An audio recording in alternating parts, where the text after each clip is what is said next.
민이라 아멘. 여러분 제목 우리 다 같이 한번 읽어볼까요? 시작. 네. 여러분 순종이라는 말이 우리에게 주는 느낌은 여러분 그렇게 썩 마음이 편하지는 않을 겁니다. 왜냐하면 순종하면 뭔가 해야 되고 내가 싫든 좋든 뭔가 해야 되고 지켜야 되고 하는 계명이나 율법 이런 단어들이 또 의무 뭐 이런 단어들이 연상되기 때문이죠. 그래서 여러분 복종과 순종은 사실 차이가 있지 않습니까? 가장 큰 차이는 복종은 큰 권력이나 힘에 의해서 내가 뭐 그렇게 기꺼이 하려고는 하지 않지만 어쨌든 힘이 센 그 누군가 때문에 뭐 마지못해서라도 해야 되는 게 복종이라면 순종이라는 것은 동일한 권위 질서 아래 하긴 하더라도 그 사람이 힘이 세건 안 세건 뭐 내가 하지 않는다고 해서 불이익을 당하건 당하지 않던 내가 기꺼이 자발적으로 하는 것이 순종일 것입니다. 여러분 기독교와 공산주의의 가장 큰 차이도 저는 다르지 않다고 봅니다. 제가 20대 때 공산당 선언을 읽어봤는데 성경의 요약판이었습니다. 거의 성경을 압축해 놓은 듯한. 그런데 여러분 기독교와 공산주의가 다르지 않습니까? 가장 큰 차이는요. 바로 복종과 순종 이 차이와 동일합니다. 자발성에 있습니다. 공산주의는 그 좋은 이상 이 성경에 이 내용을 압축해 놓았지만 그렇지만 그것을 강제로 하고 또 그렇게 하지 않으면 막 사람을 죽이는 것도 서슴지 않는 그렇지만 기독교는 사랑을 얘기하지만 그 사랑은 자발적이고 또 기꺼이 하는 사랑이고 마음에서 우러나오는 사랑이고 그렇기 때문에 큰 차이가 있습니다. 여러분 그렇다면요. 하나님을 사랑하는 사람들에게 없어서는 안 될 반드시 있어야 될 특징은 무엇일까요? 맞습니다. 그것은 바로 순종입니다. 순종인데 앞에 좀 형용사를 붙인다면 사랑으로 행하는 순종. 사랑이 동기가 되어 하는 순종. 그런 순종일 것입니다. 여러분 일반적으로 기준이 중요하잖아요. 기준점을 딱 우리가 제가 이제 한 번씩 이렇게 일을 하면서 뭐 샷이라고 하죠. 창틀 이런 걸 보면요. 창틀 뭐 이런 걸 큰 샷 이런 거 있잖아요. 집에 막 무게가요 어마무시합니다. 막. 근데 그런 창틀도 제일 중요한 게 수평과 수직을 맞추는 겁니다. 기준점을 딱 정해놓고 수평과 수직이 안 맞으면요 문이 제대로 닫히지도 않아요. 나중에는 텀이 이상하게 벌어져 버리고 그래서 제일 신경 쓰는 게 수평과 수직을 맞추는 것. 기준점이 중요하죠. 여러분 일반적인 기준은요 사실 애매모호할 때가 많아요. 사실 우리나라 법도 좀 애매모호한 것도 있고 또 조금 추상적인 이런 뭐 진술들 그건 좀 이럴 수도 있고 저럴 수도 있는. 근데 여러분 예수님의 기준은 제가 성경을 알면 알수록 하나님을 알면 알아갈수록 예수님의 기준은 명확합니다. 여러분 오늘도 말씀해 보니까 예수님이 그냥 너희들 환경과 여건에 따라서 뭐 그럴 수도 있지 이런 말씀을 안 하시고 나의 계명을 지키는 자라야 나를 사랑하는 자다. 내 계명을 지키지 않는 사람은 24절에 그렇잖아요. 나를 사랑하지 않는 사람은 내 말을 지키지 않는다. 너무 심하게 흑백 논리로 얘기하시는 것 같고 우리 인생이 꼭 이렇지만은 않잖아요. 회색지대도 많고 사실 피치 못할 사정도 실제로 있거든요.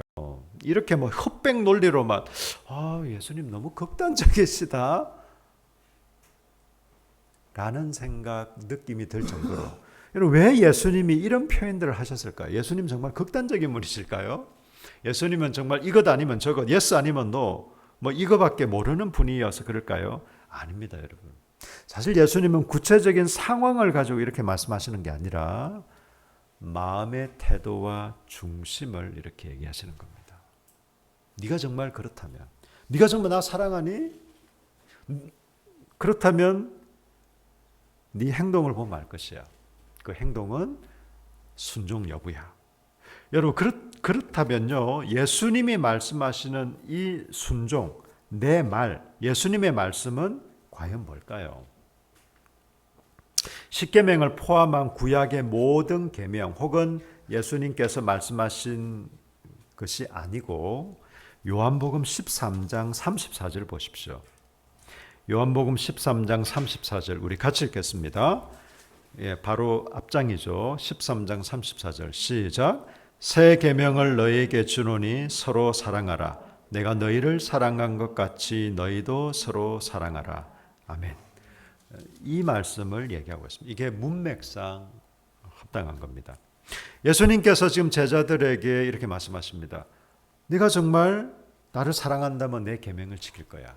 반대로 나를 사랑하지 않는다면 내 계명을 안 지키겠지.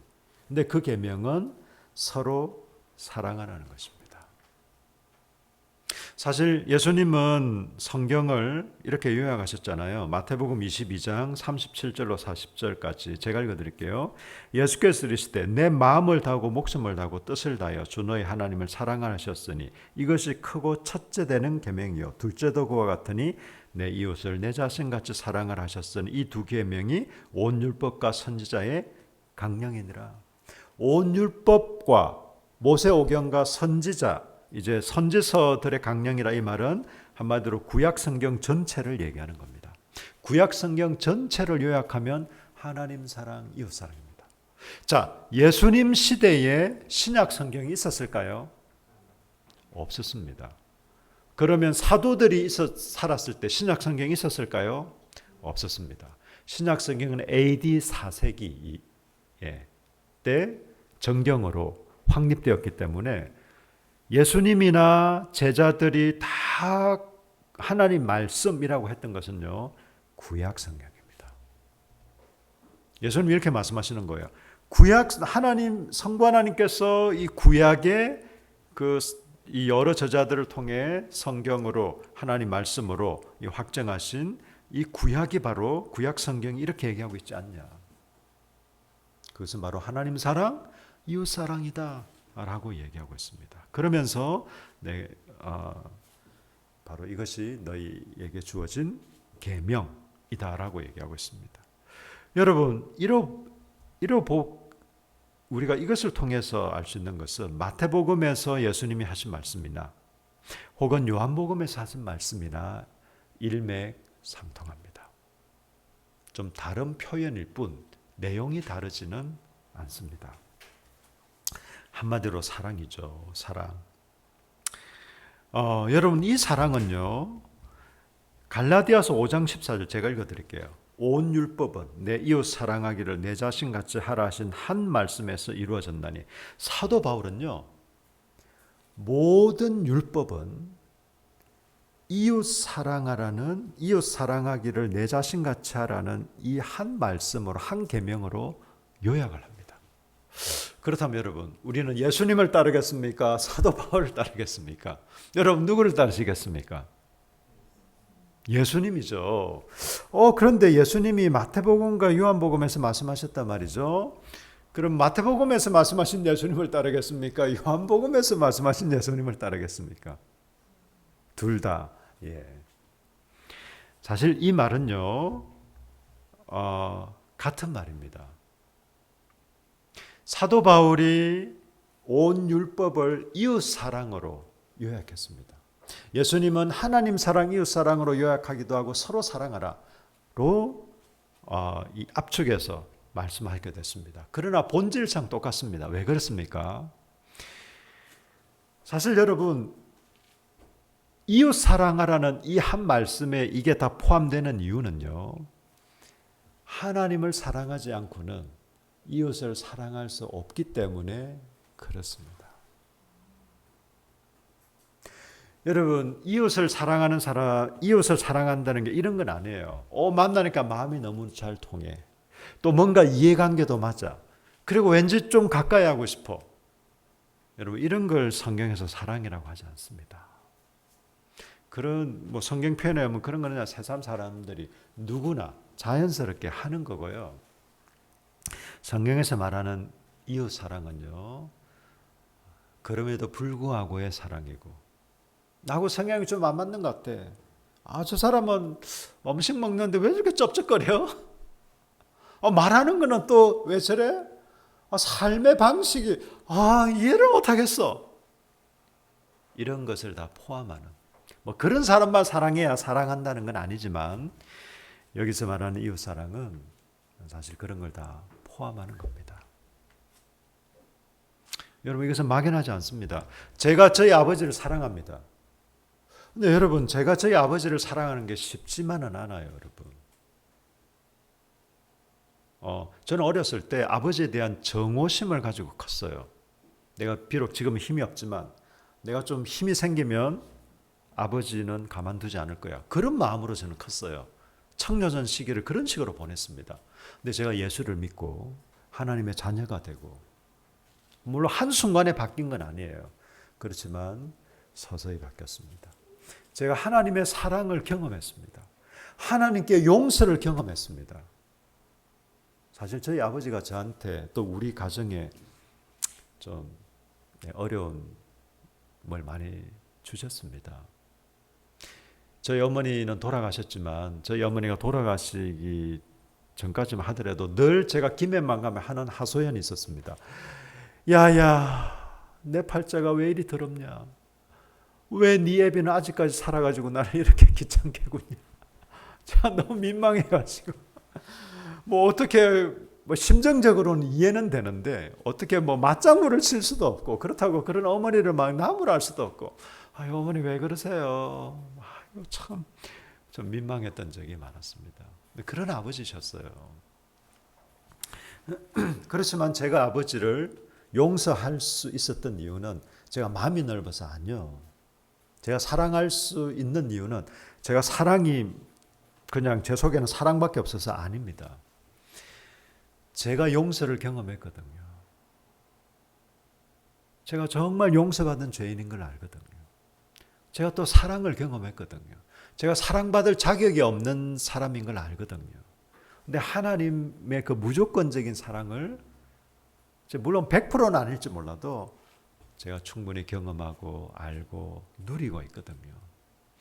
그래서 어떤 의미에서는 제가 용서하지 않을 수가 없어요.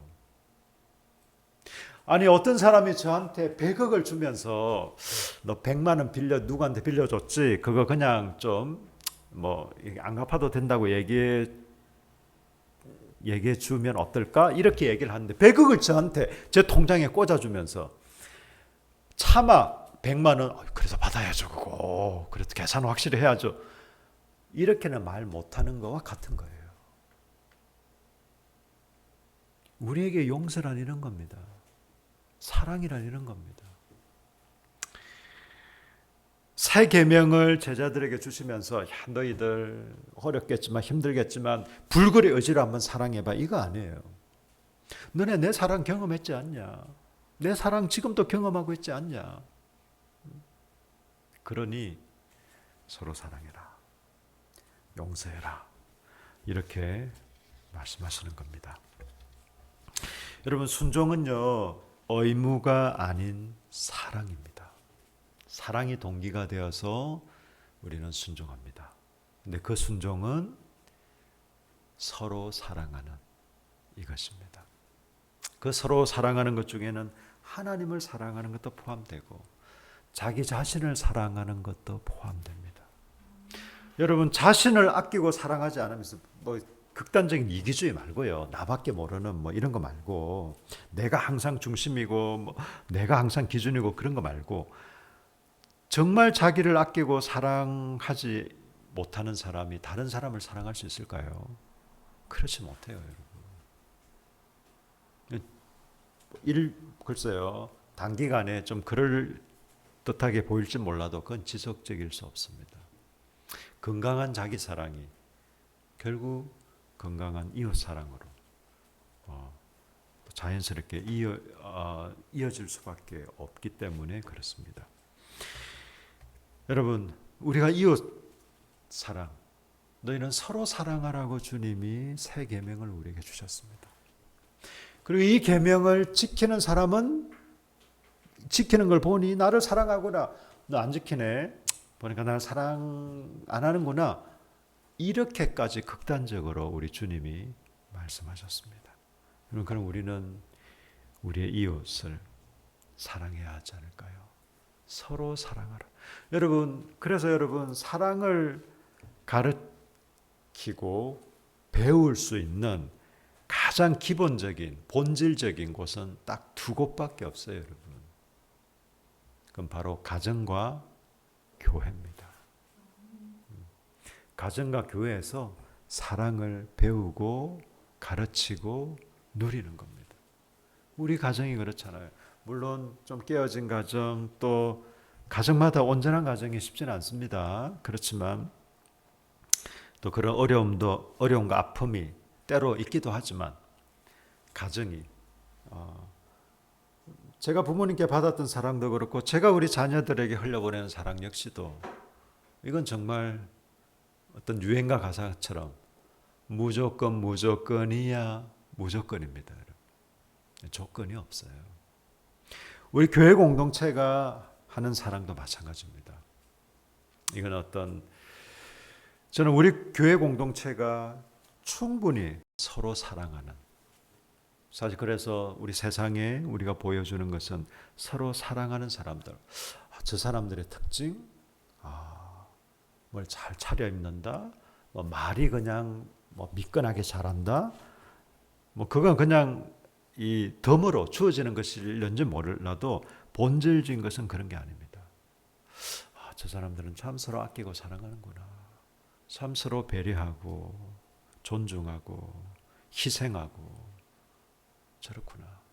그런 걸 통해서 세상은 우리가 예수님을 따르는 제자들, 하나님을 아버지로 고백하는 사람들인 것을 알게 될 것입니다. 마지막으로 여러분, 우리의 이 이웃 서로 사랑하기 위해서 저는 중요한 게 자기의 기준을 내려놓는 것이라 확신합니다. 상대방을 있는 그대로 받아들이는 게 중요해요. 저 사람이 좀 더 이랬으면 좋겠다. 혹은 좀 저랬으면 좋겠다. 그럼 더 좋죠. 근데 여러분, 중요한 사실은 평생을 그냥 그렇게 살라 이게 아니라 있는 모습 그대로를 받아. 자기 사랑에 제일 중요한 게요, 자기 모습을 있는 그대로 받아들이는 겁니다. 자기 성격도 그렇고요. 자기 외모도 그렇고요. 사실 여러분, 우리는 다 하나님의 걸작품들이잖아요. 안 그렇습니까? 네. 그것은 우리 외모만 그런 게 아니에요. 우리의 성격, 기질, 이런 거. 사실 여러분, 성격도 변하는 거 아시죠? 저도 MBTI 엄청 변했습니다. 제가 볼 때 한 70% 이상은 변했습니다. 저는 50%를 훨씬 넘은 것 같아요. 있는 그대로, 자기 사랑도 있는 그대로 내 모습을 받아들이는 거. 나는 이런 거는 좀 약하다. 예, 그것도 받아들여야죠. 물론 애쓰고 노력해서 개선할 수 있는 거라면 개선도 해야 됩니다. 나는 원래 그냥 이런 거야. 그건 올바른 태도는 아니에요. 개선할 건 개선하지만 현재 나의 모습을 받아들이는 거. 이것으로부터 어떤 분들은 과거에 너무 많이 집착하는 분들이 많아요. 내가 그때 이랬으면, 내가 그럴 때 뭔가 좀 다르게 했으면, 내가 그때 어떤 선택을 했더라면, 그런 아쉬움이 저도 있습니다. 저도 내가 그 순간에, 내가 그 상황에, 그렇지만 그건 우리가 어쩔 수 없는 거예요. 우리가 어쩔 수 없는 것을 가지고 계속 집착해 본들 사실 아무 소용이 없습니다. 그래서 나 자신도 있는 그대로, 상대방도 있는 그대로 받아들이는 것, 그리고 판단하는 대신에 용납하는 게 필요합니다. 우리가 분별은 해야 됩니다. 분별. 그러나 판단하고 정죄하는 것은 우리 좀 내려놓으십시다. 분별하시되 판단은 내려놓으십시다. 있는 그대로 받아들이고 판단 대신에 용납하는. 여러분, 성경은 많은 구절이요, 서로 사랑해라, 서로 용납해라, 서로 불쌍히 여겨라. 우리가 불쌍해서 불쌍히 여기는 게 아니라 서로가 서로를 긍휼히 여기는 마음은 이건 주님의 성품이에요. 굉장히 중요한 겁니다. 마지막으로 분별력 있는 사람. 여러분, 어떤 자녀가 망하는 자녀입니까? 부모가 자녀를 적절하게 훈육하지 않는 자녀가 망하는 자녀예요. 어떤 부모는 너무 지나친 간섭을 해요. 하나에서부터 10까지 모든 걸 다 해주려고 그래. 그리고 하나하나 다 관리를 하고 막 간섭을 하고 제대로 자라지 못합니다. 또 어떤 경우는 방치를 하는. 그래 뭐 인생이니까 뭐 네 알아서 하세요. 방치하는 것도 마찬가지예요. 적절하게 훈육하는 게 참 중요합니다. 그러면 저는 그렇게 적절하게 우리 자녀들한테 했느냐? 그렇지 못한 면들도 물론 있긴 있습니다. 저라고 뭐 어떻게 100% 다 했겠습니까만은 그래서 분별력 있는 사랑이 중요합니다. 있는 그대로 받아들이고 판단 대신 용납을 하고 그러면서 지금이 어떤 상황이고 어떤 것인지를 잘 분별해서 격려와 때로는 권면과 이런 것들이 필요합니다. 여러분 부모가 자녀를 키워보면요 그런 것 같아요. 항상 무조건 격려만 한다고 좋은 건 아니에요. 그렇다고 막 잔소리만 한다고는 더 안 좋고. 그러니까 많은 부분이 격려에다가 또 필요한 경우에 어떤 권면과 이런 충고도 있을 수 있겠죠. 네. 요즘 그렇게 하면서 우리 이웃을, 우리의 가족을, 또 우리 교회 가족들을 사랑하는 저와 여러분 되시기를 예수님 이름으로 축복합니다. 아멘. 우리 한번 기도하실까요? 우리의 순종은 두려워서 혹은 의무기 때문에 어떤 기독교적인 규례이기 때문에 이것이 아닙니다. 우리의 순종은 하나님을 사랑하는 마음이 동기가 되어 그분께 드리는 것이 순종입니다. 바로 그 순종은 다름 아닌 서로 사랑하는 것, 우리 이웃을 사랑하는 것입니다. 그래서 우리가 우리 가족, 또 우리 교회 식구, 또 우리가 만나는 사람들, 이웃을 예수 그리스도의 마음으로 또 진실된 마음으로 사랑할 수 있도록 그래서 통성으로 다 같이 함께 기도하겠습니다. 오 하나님 감사합니다. 고맙습니다.